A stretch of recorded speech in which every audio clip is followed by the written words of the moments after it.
Oi, meu nome é Rebeca Souza e no vídeo de hoje nós teremos mais uma aula sobre ensinos básicos que todo cristão deve saber.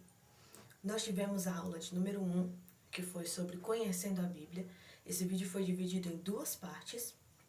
Nós tivemos a aula de número 2, que foi sobre a pessoa de Deus. E hoje nós teremos a aula de número 3, falando sobre a pessoa de Jesus. E antes da gente começar, é importante a gente saber que os ensinos básicos que todo cristão deve saber são os ensinos básicos da nossa fé. É sobre a Bíblia, quem é Deus, quem é Jesus, quem é o Espírito Santo, o que é a igreja, a nova vida em Cristo, o que é santificação, o que é salvação, o que é pecado. Então são coisas básicas que todo cristão deve saber. E nesse ponto é importante a gente olhar duas coisas. A primeira é que uma criança, quando nasce, ela não vai direto para comida grossa. Quando uma criança nasce, a primeira coisa que ela vai comer é o leite materno. É a primeira coisa que ela vai ingerir. Depois de um tempo é que ela vai passando para outros tipos de comidas líquidas, depois ela vai passar para comidas pastosas, depois ela vai passar para uma comida mais grossa, até que ela chegue, por exemplo, a uma feijoada, que é uma comida bem forte. Então, do mesmo jeito, é um cristão. Quando um novo convertido, quando alguém se torna um novo convertido, a Bíblia diz que aquela pessoa é como um neném na fé. Então ela tem que começar pelo básico, ela tem que aprender o básico da fé, as coisas mais importantes, as doutrinas principais. Para depois ela ir se aprofundando no mais profundo. Porque se ela for para o mais profundo primeiro, ela não vai entender as coisas direito. O segundo ponto que é importante a gente pensar também é que às vezes uma pessoa está há alguns anos já de fé e essa pessoa pensa que eu já sou cristão já há um bom tempo, então eu não preciso estar olhando os ensinos básicos sobre a fé. Não, agora eu já estou preparada para os ensinos mais profundos e tal. Só que no contexto religioso que a gente vive hoje, desse evangelicalismo atual, há um número muito grande de falsos ensinos, falsas doutrinas, e tem confundindo muito a cabeça dos cristãos. Então é muito importante também que os cristãos mais maduros na fé, aqueles que já têm muito tempo já de fé, que eles de vez em quando eles voltem aos ensinos básicos e revejam de novo, vejam se não tem algum ponto que ele já acabou se confundindo sobre alguma coisa. É importante ele voltar sempre para o básico e estar olhando de vez em quando. Então, para todo cristão, seja novo convertido, ou seja já um cristão maduro, é importante que ele veja os ensinos básicos do cristianismo, que é a base da nossa fé. Então, por isso também que eu resolvi trazer esses vídeos aqui. E a aula de hoje é a aula sobre a pessoa de Jesus. Nós vimos na aula passada sobre a pessoa de Deus e hoje nós vamos ver sobre a pessoa de Jesus. E para a gente começar, eu gostaria de ler uma frase que diz assim: quando não conhecemos alguém, podemos produzir ideias falsas sobre esse alguém. E se nós somos cristãos, imitadores de Cristo, como podemos imitar quem não conhecemos? Então, o que é ser um cristão? A palavra cristão significa imitador de Cristo, seguidor de Cristo. Mas não é simplesmente uma pessoa que está ali acompanhando. É uma pessoa que ela está aprendendo de uma forma a se tornar parecida com o seu mestre.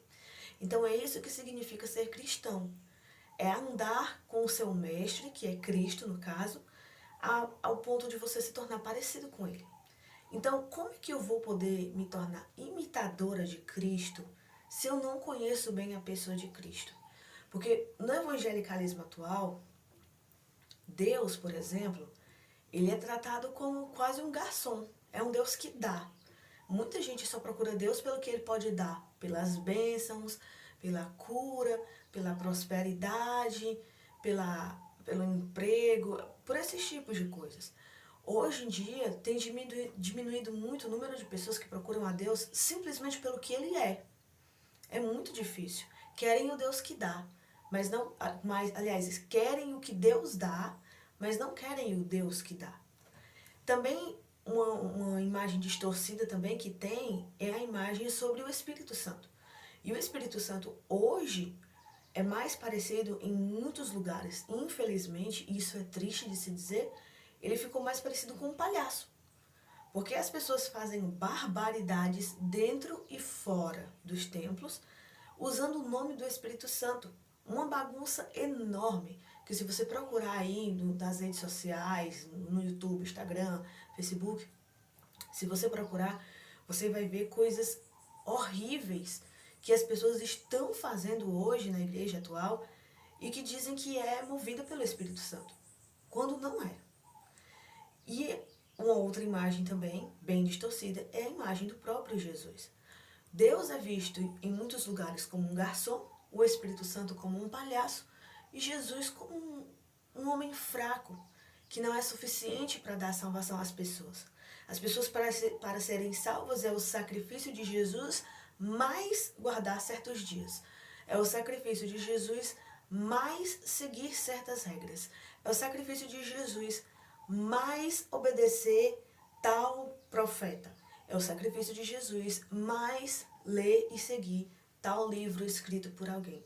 Então, o sacrifício de Jesus hoje se tornou algo muito fraco, algo muito incapaz. O Jesus se tornou, na cabeça de muita gente hoje, Jesus hoje é alguém fraco.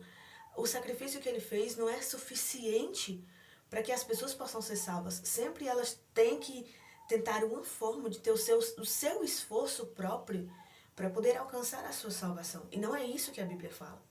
Então é importante, tanto para o novo convertido, quanto para aquele já mais maduro, que sempre volte e reveja os ensinos básicos que a Bíblia ensina para a gente. Então, para a gente poder começar, eu quero olhar com vocês em Mateus, Evangelho de Mateus, capítulo 16, versículo 13 ao 17, que diz assim: Chegando Jesus à região de Cesareia de Filipe, perguntou aos seus discípulos: Quem os outros dizem que o Filho do Homem é? Então Jesus chega para os seus discípulos e perguntam: E aí, o que as pessoas estão dizendo de mim aí? O que as pessoas dizem que eu sou? Quem elas acham que eu sou? E eles responderam: Alguns dizem que o Senhor é João Batista. Por exemplo, o próprio Herodes chegou a pensar: nossa, mas será que esse é João Batista que ressuscitou? Por quê? Porque João Batista, ele havia falado sobre o erro de Herodes, porque Herodes, ele estava com a irmã, com a esposa do irmão dele, né? Filipe era irmão de Herodes, era um governador de um outro lugar, de uma outra região, e a esposa de Filipe era Herodias. Não é o mesmo Filipe, discípulo de Jesus, é outro Filipe. Então a esposa de Filipe era Herodias, e o que Herodias fez? Herodias deixou Filipe para se casar com Herodes. Ela deixou um irmão para se casar com o outro. E João Batista foi lá na cara de Herodes e na cara de Herodias e disse: vocês estão errados, vocês estão indo contra a lei de Deus, vocês governam este país, que é um país que diz que serve a Deus, então vocês devem ser exemplos para essa nação. Então, Herodes e Herodias, principalmente, não gostaram do que João Batista havia dito. Então, o que aconteceu? Herodes mandou dar fim em João Batista, né? A gente já sabe a história que tem na Bíblia, o que foi que aconteceu. Então, Herodes chegou a pensar o quê? Nossa, mas será que esse é João Batista que ressuscitou? Porque João Batista, eu tenho uma ordem, né, para tirarem a vida dele. Então, será que esse é João? E por que as pessoas achavam que Jesus poderia ser João Batista? Porque a mensagem que Jesus pregava era a mesma mensagem que João Batista pregava. Era: arrependam-se de seus pecados, porque o reino de Deus está próximo. Então, a mensagem que João Batista pregava era uma mensagem de arrependimento. Era uma mensagem de conversão. Se convertam, se arrependam de seus pecados, se entreguem a Deus, vivam da forma que Deus quer, porque o reino de Deus está muito próximo.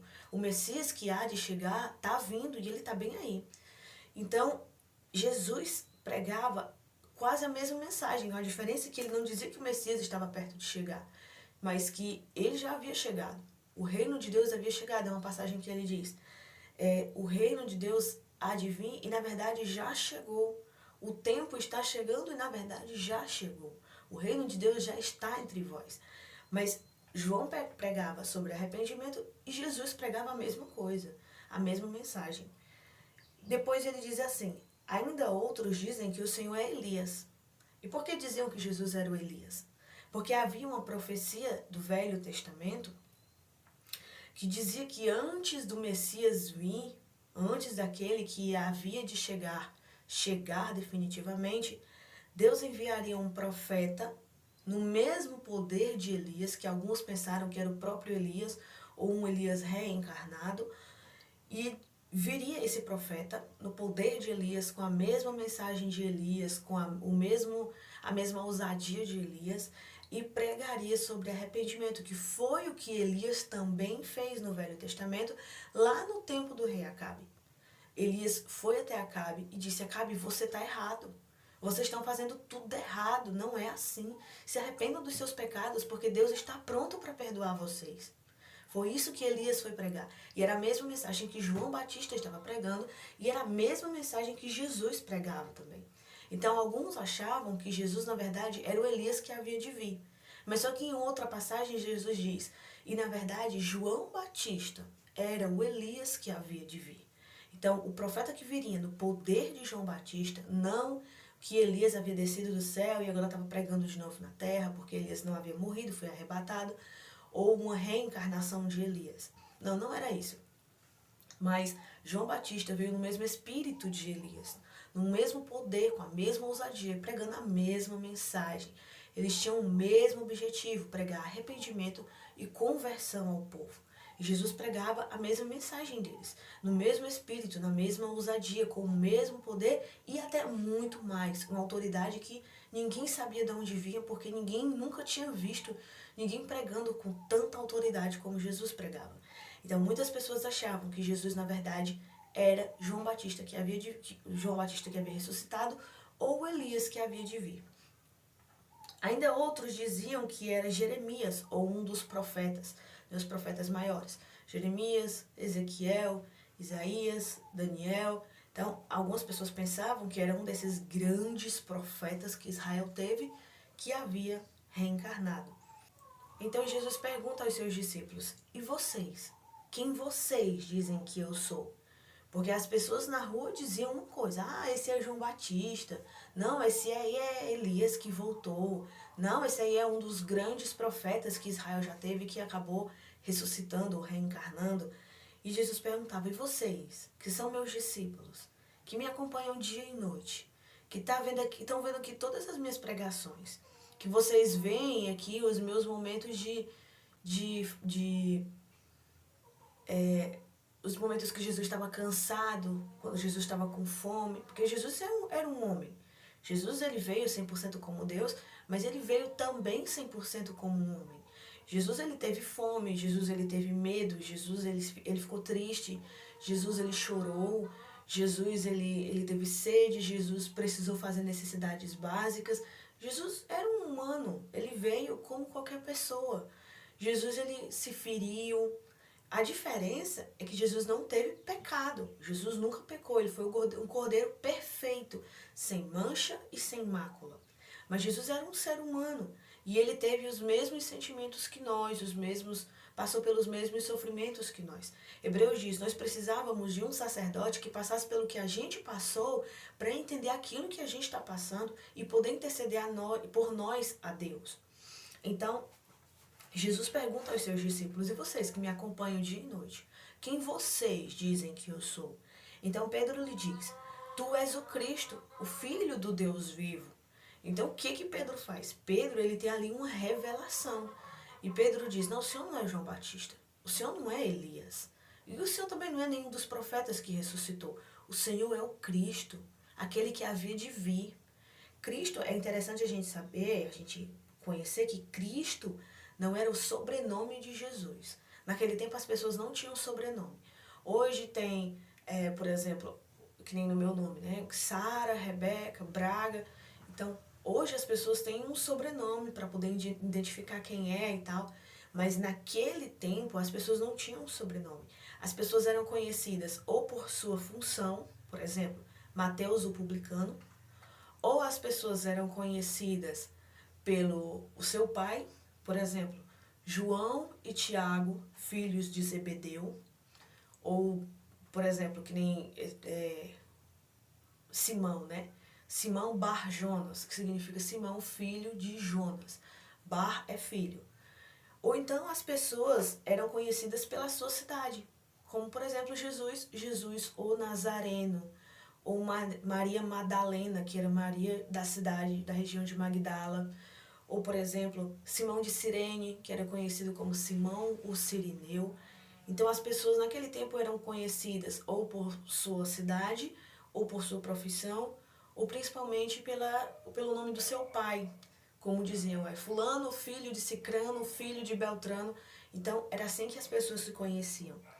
E Jesus, ele não tinha um sobrenome. Jesus era conhecido em muitos lugares como Jesus o Nazareno, porque ele cresceu em Nazaré, nasceu em Belém, mas cresceu em Nazaré.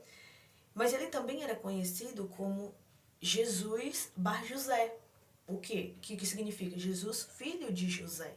Porque José foi aquele que Deus colocou para criar Jesus aqui na terra, enquanto Jesus esteve aqui na terra. Ele foi o pai terreno de Jesus. Então, Cristo não é o sobrenome de Jesus. Cristo é um título. Como, por exemplo, nós temos presidente fulano de tal. Presidente não é o nome daquela pessoa. Presidente é o título daquela pessoa.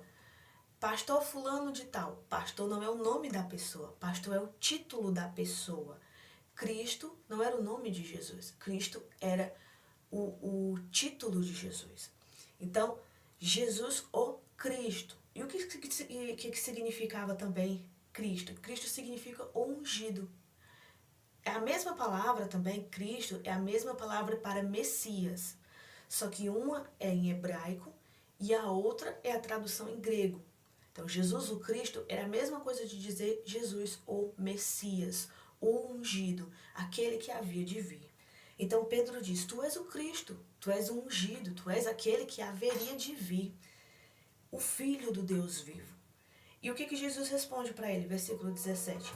Respondeu Jesus, feliz é você, Simão, filho de Jonas. Vendo como que Simão era conhecido também? Simão, filho de Jonas, ou em algumas traduções, Simão Bar Jonas, que significa a mesma coisa, diz a mesma coisa. Feliz é você, ou bem-aventurado, é você, Simão, filho de Jonas, porque isso não foi revelado a você por carne ou por sangue, mas isso foi o meu Pai que está no céu que revelou a você.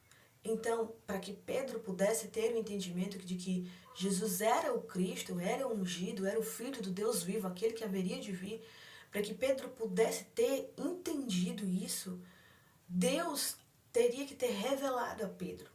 Por quê? Por que Deus teria que ter revelado a Pedro? Porque lá em 1 Coríntios diz, a mente do homem, o espírito do homem, o nosso espírito, entende aquilo que se passa na nossa cabeça. Nós entendemos das coisas terrenas. Mas aquele que tem o Espírito de Deus é que pode entender as coisas espirituais. Porque somente com o Espírito Santo é possível entender as coisas espirituais. Porque quem conheceu a mente do Senhor? Apenas o Espírito Santo, que é o seu Espírito, foi que conheceu a sua mente. E é apenas através do Espírito Santo, do Espírito de Deus, que nós podemos entender quem Deus é e as coisas que Deus quer ensinar para nós. É por isso que antes de você estudar a Bíblia, você precisa orar. Porque você precisa pedir ao Espírito Santo que ilumine a sua mente para você poder entender as coisas que Deus deixou reveladas na sua palavra. Então, sem o Espírito Santo, não tem como entender as coisas espirituais. E por que Simão entendeu que Jesus era o Cristo, era o Filho do Deus vivo? Porque Deus revelou isso a Simão. Hoje nós temos o Espírito Santo. E hoje o Espírito Santo é que revela as coisas de Deus para nós. O Espírito Santo é que dá a convicção dentro do nosso coração de que nós somos filhos de Deus. É Ele que nos faz clamar Abba, Pai. É Ele que nos faz entender que nós somos agora herdeiros de Jesus, herdeiros de Deus e co-herdeiros com Jesus. Então, Jesus diz aqui, você é bem-aventurado, Simão. Você é um homem muito feliz, porque foi Deus que revelou isso a você.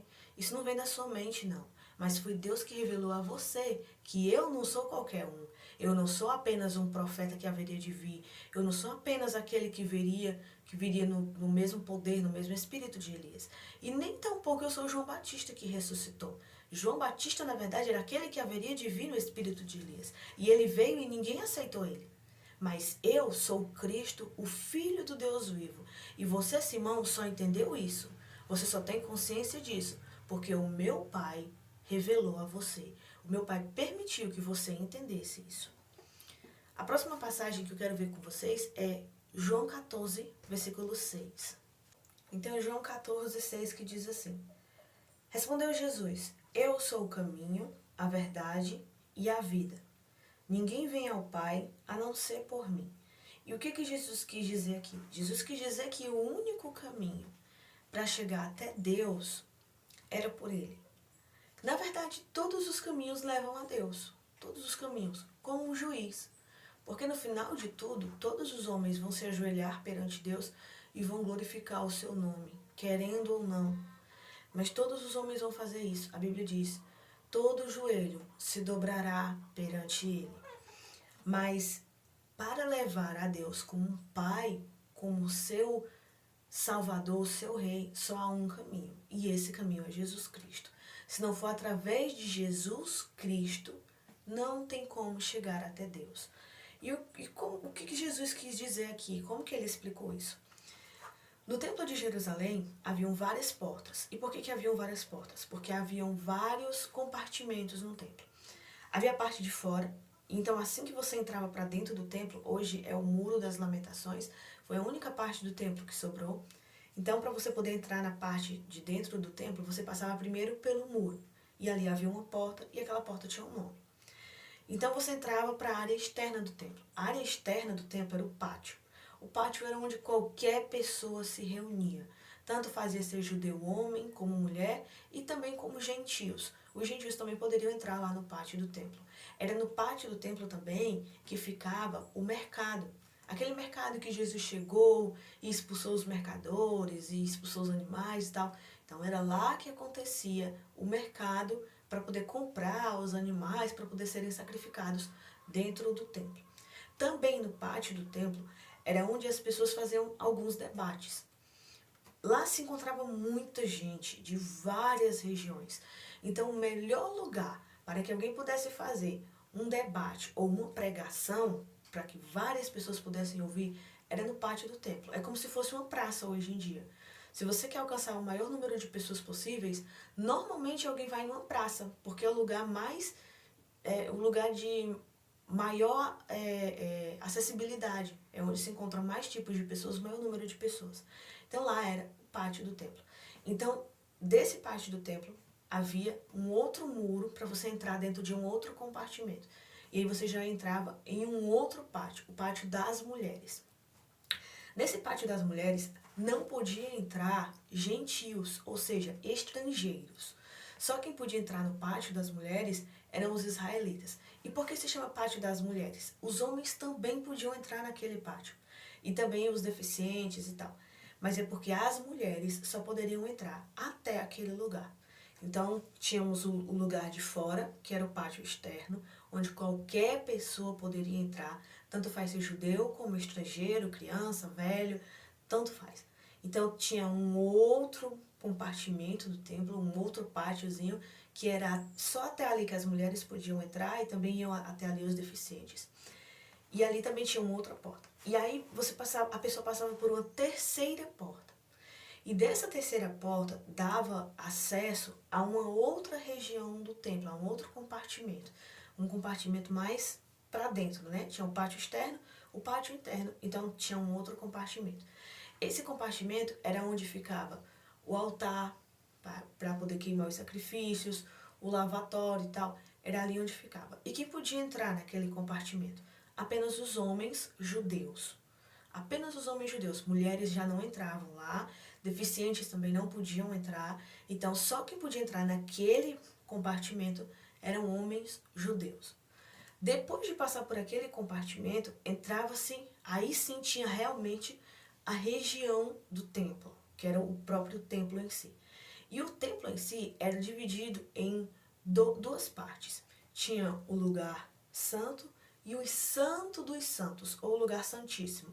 Lugar santo, lugar santíssimo, ou lugar santo e santo dos santos. No lugar santo, que era a parte mais de fora, não era todo homem que podia entrar. Só quem podia entrar ali dentro era a tribo de Levi, que era designado para isso, né? E eram os sacerdotes que iam ali para trocar o pão, para poder ali ajeitar, trocar ali as velas, acender o fogo que tinha que ser aceso do candelabro e tal. Então ali quem podia entrar ali eram os sacerdotes levitas. Os outros homens da tribo de Israel, por exemplo, os homens da tribo de Ruben, da tribo de Dan, da tribo de Efraim, da tribo de Benjamim, já não podiam entrar naquele espaço. Para vocês terem uma ideia, Jesus não podia entrar naquele espaço. O espaço mais a fundo do templo que Jesus poderia ir era a parte onde tinha lá o altar do sacrifício e tal, que era onde os homens israelitas podiam entrar. E esses homens israelitas, eles poderiam ser de qualquer uma das tribos, desde que fosse das tribos de Israel. Não poderia ser de outros países. Já o lugar santo, o próprio Jesus não poderia entrar dentro do templo no lugar santo. Por quê? Porque Jesus era da tribo de Judá. Jesus não era da tribo de Levi. E naquele espaço só quem poderia entrar eram os homens da tribo de Levi. Nisso já tinha uma outra porta. E então só aí chegava ao lugar santíssimo, que era o lugar mais interno do templo. Era lá onde ficava a Arca da Aliança, que dentro dela tinha as tábuas da lei que Deus entregou a Moisés, a vara de Arão que floresceu e também o maná que Deus havia mandado para o povo de Israel no deserto. Então essas coisas estavam dentro da Arca da Aliança e a arca ficava na parte mais interna do templo, que era o lugar santíssimo, o Santo dos Santos. Esse espaço era separado por um véu que separava o lugar santíssimo do lugar santo e do restante do templo.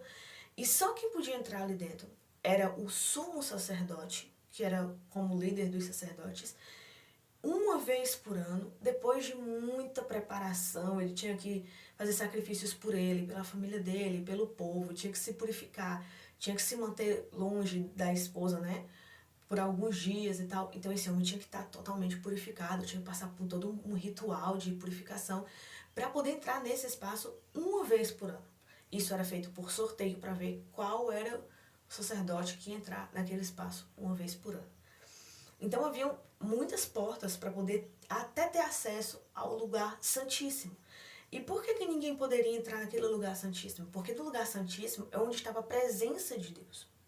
E o povo ainda não havia ainda sido feito um sacrifício pelos pecados do povo. Aqueles sacrifícios que eles faziam eram sacrifícios imperfeitos. Hebreus diz que são sacrifícios imperfeitos. É tanto que todo ano eles tinham que ser feitos de novo. Todo ano. Eles nunca eram suficientes para poder perdoar os pecados do povo.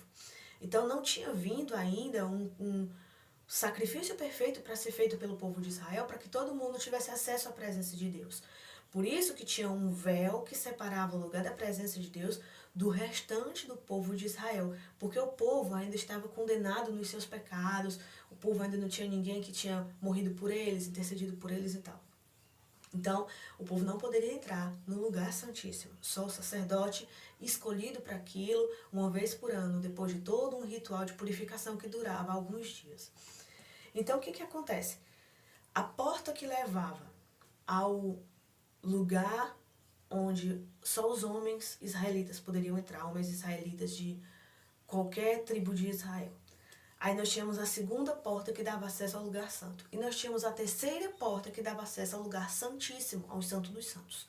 Como que se chamava cada uma dessas portas, dessas três portas? A porta do caminho, a porta da verdade, a porta da vida. Então, cada porta tinha um nome. E essas portas eram caminho, verdade e vida. Por isso que Jesus diz, eu sou o caminho, eu sou a verdade, eu sou a vida. Para você ter acesso ao Pai, você tem que passar por mim. Se não passar por mim, você não tem como ter acesso ao Pai. Então, é isso que Jesus está dizendo. Para ter acesso ao Pai, tem que passar por mim. E é por isso que para ser salvo, para ter a salvação e um dia estar diante de Deus como um filho herdeiro que vai herdar o reino que está preparado desde a fundação do mundo, tem que passar por Jesus primeiro. Se não for por Jesus, não há como chegar a esse caminho de salvação. A última passagem que eu quero ver com vocês é uma passagem que fica na carta aos Colossenses, capítulo 1, versículo 17 até o 20, que diz assim: Ele é antes de todas as coisas, e nele tudo subsiste.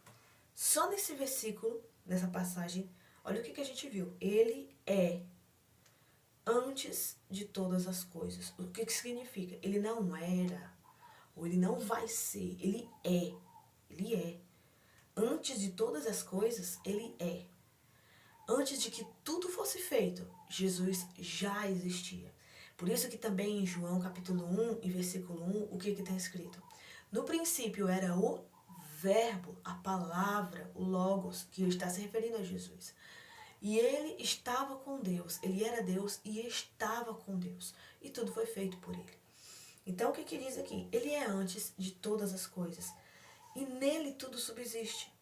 É por ele que tudo existe, porque é dele, por ele e para ele que são todas as coisas. Versículo 18. Ele é a cabeça do corpo, que é a igreja. O que ele está dizendo aqui? A igreja é um corpo. Ao contrário do que muitos acham que aquele prédio de tijolos e cimento é a casa de Deus, é a morada do Senhor, é um lugar santo. Não, não é. Isso ali é apenas um prédio onde as pessoas se reúnem porque fica mais cômodo, é um lugar mais espaçoso, é um lugar mais confortável.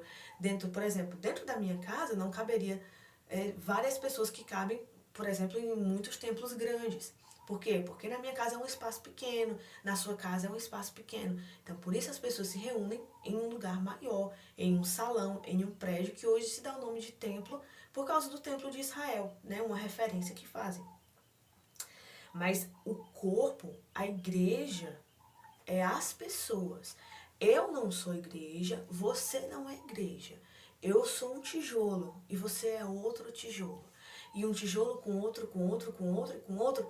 Aí é que se forma uma construção. Uma construção não é feita apenas de um tijolo. Uma construção é feita de vários tijolos. Então, cada um de nós somos tijolos que juntos formamos a igreja. A igreja é o povo de Deus. Então, o que ele diz? Essa igreja, esse povo de Deus, as pessoas reunidas, elas são um corpo. E quem é a cabeça desse corpo? É Jesus que é a cabeça desse corpo. E o que ele quer dizer? Quer dizer que Jesus é que lidera. O corpo é comandado pela cabeça, pelo cérebro. E o cérebro da igreja, o corpo, a cabeça do corpo, que é a igreja, é Jesus Cristo. Nós devemos viver seguindo as suas ordens, os seus mandamentos, as suas instruções. Não são as nossas, mas as de Cristo. E ele continua. Ele é o princípio e é o primogênito dentre os mortos. Ele é o primeiro a ressuscitar em um corpo perfeito.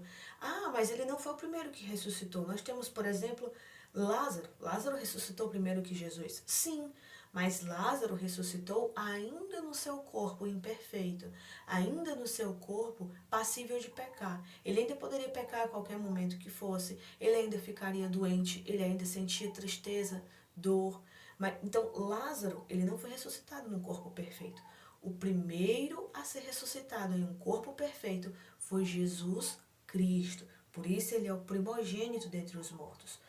Para quem em tudo tenha a supremacia. Ele é o cabeça de tudo. Ele é quem ordena tudo, ele é quem manda em tudo. Pois foi do agrado de Deus que nele habitasse toda a plenitude, e por meio dele reconciliasse consigo todas as coisas, tanto as que estão na terra, quanto as que estão nos céus, estabelecendo a paz pelo seu sangue derramado na cruz. Então, a reconciliação feita entre um mundo perdido e um Deus santo é Jesus Cristo. Ele é aquele véu agora. Por isso que para você passar para a presença de Deus, tem que ser através de Jesus Cristo. Quando Jesus morreu na cruz, o véu foi rasgado. Isso significa que não apenas o único sacerdote escolhido para isso, depois de um ritual de purificação, uma vez por ano e tal, que poderia chegar à presença de Deus. Não, mas aqueles que passassem por Jesus Cristo poderiam chegar à presença de Deus. Então, para a gente poder ser reconciliado com Deus e não sofrer a eternidade inteira com a ira de Deus, sem poder mais ter acesso à presença de Deus, nós temos que passar por Jesus. Então, veja, olha, como uma aula dessa é um conhecimento simples, é um conhecimento básico. Mas veja como tanto ela é importante para os novos convertidos, os nenéns na fé, que estão tomando leite materno ainda, como ela também é importante para os maduros. Olha o quanto de informação que muitos crentes hoje que são maduros na fé, que se dizem maduros na fé, porque há muito tempo já são cristãos, e que isso não significa ser maduro na fé. Paulo mesmo diz, do tempo que vocês já aceitaram, que já confessaram a Jesus, vocês já eram para ser até mestres, vocês já eram para estar ensinando as pessoas, e ainda é necessário que vocês aprendam ainda o básico da fé. De tanto tempo que vocês são cristãos, vocês ainda estão precisando aprender o básico da fé. É isso que eu ainda tenho que fazer de novo com vocês, ensinar o básico a vocês. Então tem gente hoje que está com muito tempo de cristão, mas ainda precisa aprender o básico da fé. Tem muita gente que não sabe dessas coisas que foi falado até agora aqui nesse vídeo. Então é importante, tanto para os novos convertidos, tanto para aqueles que já têm já alguns anos de fé. É importante que de vez em quando volte aos princípios básicos da fé e veja de novo, releia de novo, estude de novo. É importante. Então vamos lá. Para a gente terminar, vamos dividir aqui em 3 partes. A pessoa de Jesus, o caráter de Jesus e o propósito da sua vinda. A pessoa de Jesus. Jesus, ele teve 2 naturezas. Ele não foi 50% homem e 50% Deus. Ele foi 100% homem e 100% Deus. Ele era totalmente um ser humano quando ele veio aqui para a Terra, mas ele também era totalmente Deus. E uma coisa não está separada da outra. Ele era ao mesmo tempo. Como é isso? Essa é uma daquelas coisas que na nossa cabeça é um pouco difícil de entender, porque nós temos aqui essa mente imperfeita, essa mente limitada, então nós não conseguimos entender. Ele tinha de estar sob a lei, abaixo da lei, sob o domínio da lei, tendo que obedecer à lei, para que pudesse resgatar os que estavam sob a lei. Era impossível que sangue de bodes apagasse os pecados. Isso está lá em Hebreus 10:4. Por quê? Porque o sangue daqueles sacrifícios eram sacrifícios imperfeitos. Eles eram perfeitos. Não eram perfeito o suficiente para poder pagar pelos pecados dos seres humanos de uma vez por todas. Não. Todo ano tinha que fazer de novo. Como o pecado entrou no mundo através de um ser humano, então um ser humano é que devia pagar pelo erro. Romanos 8, versículo 3. Por quê? Porque o pecado entrou no mundo através de Adão. O primeiro Adão, aquele lá do Jardim do Éden. E através do último Adão é que o pecado seria tirado, que esse é Jesus Cristo. Adão veio e fez tudo errado. Então veio o último Adão, que é Jesus Cristo, e fez tudo certo. E por que precisaria Jesus vir 100% como homem? Porque foi um homem que trouxe o pecado para a humanidade. Então, para o pecado ser tirado da humanidade, precisaria que um homem viesse para poder pagar aquilo ali. Um homem havia pecado. Como consequência do pecado, nós teríamos a morte. Romanos 6:23, porque o salário do pecado é a morte. A consequência, a recompensa pelo pecado é a morte. Então, se alguém pecou, como consequência, esse alguém deveria morrer para poder pagar essa dívida. É como um caderno de fiado. Chega no mercantil, naquelas mercearias ainda, né, que aceitam o famoso fiado, e aí você faz uma conta. E aí, eu não posso pagar agora, fulano. Anota aí na minha conta aí, bota aí na minha conta, bota aí no meu caderno do fiado. Tá? O merceário, o comerciante vai lá e anota no caderninho do fiado. Então, quando nós quebramos um mandamento, nós somos culpados de quebrar os 613 mandamentos. Porque o que a Bíblia diz? Aquele que quebrou um mandamento é culpado de quebrar automaticamente todos os 613 mandamentos. Não são só 10 mandamentos, são 613 mandamentos. Então, se você quebrava um, você é culpado de quebrar todos os outros. Então, você imagina o tamanho da lista de fiado que nós tínhamos, o tamanho da nossa carta de dívida que nós tínhamos perante Deus. Então, quando Adão fez isso, ele amaldiçoou toda a humanidade. E por causa dele, toda a humanidade se tornou escrava do pecado, serva do pecado. Então, como foi um homem que fez isso, para que o pecado pudesse ser tirado do ser humano e a morte pudesse ser satisfeita, que era a consequência, a recompensa pelo pecado, havia de ser um ser humano para morrer, para poder pagar essa lei. Mas nenhum ser humano era perfeito o suficiente. Porque como era que devia ser os sacrifícios, as ovelhas, os cordeiros, no tempo lá do Velho Testamento em Israel? Eles tinham que ser perfeitos, sem mancha, sem defeito, sem doença. E nós, seres humanos, nós não poderíamos pagar o nosso sacrifício para perdoar os nossos pecados, porque nós não somos perfeitos. Nós somos totalmente imperfeitos. Nós somos totalmente falíveis, inúteis, miseráveis. Então, nós nunca poderíamos pagar o sacrifício para poder perdoar os nossos pecados. Nunca. Porque nós não somos perfeitos. Então, como foi um homem que pecou, tinha que ser um homem perfeito, sem nenhum defeito, que viesse morrer para poder pagar pelos pecados dos homens. Por isso Jesus veio. E aí nós vimos o nome de Jesus, que é Cristo e Messias, que não são o sobrenome dele, mas é um título. Messias é o mesmo nome que Cristo, é a mesma coisa, só que Messias é em hebraico e Cristo é em grego. Isso é o mesmo título para o ungido, Jesus ou ungido. E Jesus também foi chamado de outros nomes, como, por exemplo, o advogado, o salvador, o criador, o pai eterno, o príncipe da paz, Emanuel. E cada um desses nomes, como nós vimos na aula passada sobre Deus, os nomes eles tinham um importante significado. Então, quando alguém recebia um nome, não era simplesmente porque a mãe achou bonito, o pai achou bonito ou para homenagear alguém, mas era porque aquele nome tinha um significado. Por exemplo, por que Jesus foi chamado de Emanuel? Porque Emanuel significa Deus conosco. Então, finalmente, aquele que haveria de vir veio e finalmente a presença de Deus se faz entre os homens. Deus se fez presente no meio dos homens. Agora ele não estava mais limitado apenas ao lugar santíssimo, ali naquela arca, ali onde um véu impossibilitava as pessoas de chegar até a presença de Deus. Mas agora Deus estava no meio dos homens, e isso na pessoa de Jesus. E aí ele foi chamado também de advogado, porque ele que intercede por nós a Deus. Não é nenhuma pessoa pode interceder por você a Deus. Nenhuma pessoa, apenas Jesus Cristo. Nós só podemos ser, apenas uma pessoa pode interceder por nós a Deus. Jesus Cristo, o homem.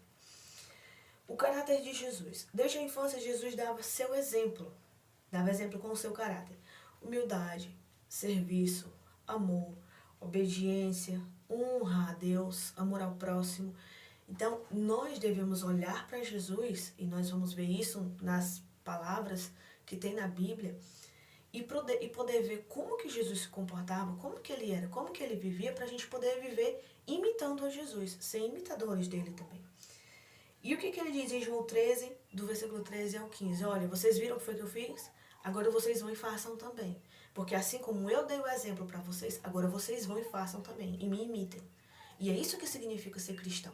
Cristão não é simplesmente aquele que crê. Aquele que crê é um crente. Crente, qualquer uma pessoa pode ser crente. Eu sou crente que o YouTube posta muitos tipos de vídeos. Por que eu sou crente? Porque eu creio que o YouTube posta vários tipos de vídeos. Não precisa nada demais para me crer nisso. E o que Tiago diz? Você crê que só existe um Deus? Muito bem. Os demônios também creem. Creem e tremem. Porque o que importa não é somente você crer, mas é você mostrar que você crê através dos seus frutos. Você tem fé? Muito bem. Agora me mostre a sua fé através das suas obras. Não que as obras salvem. A única obra que pode salvar um ser humano é a obra de Jesus Cristo na cruz.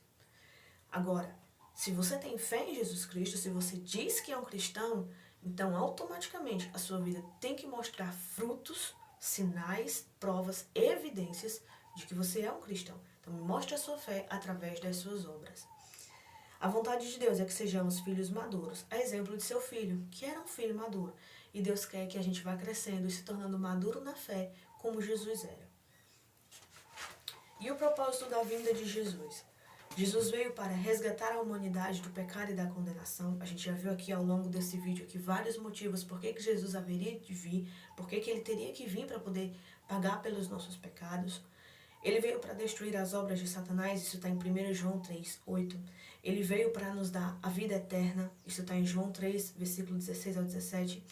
Ele veio para nos dar um lugar na família de Deus também, através do sacrifício de Jesus, que nós podemos ser tornados filhos de Deus, que Deus nos torna seus filhos.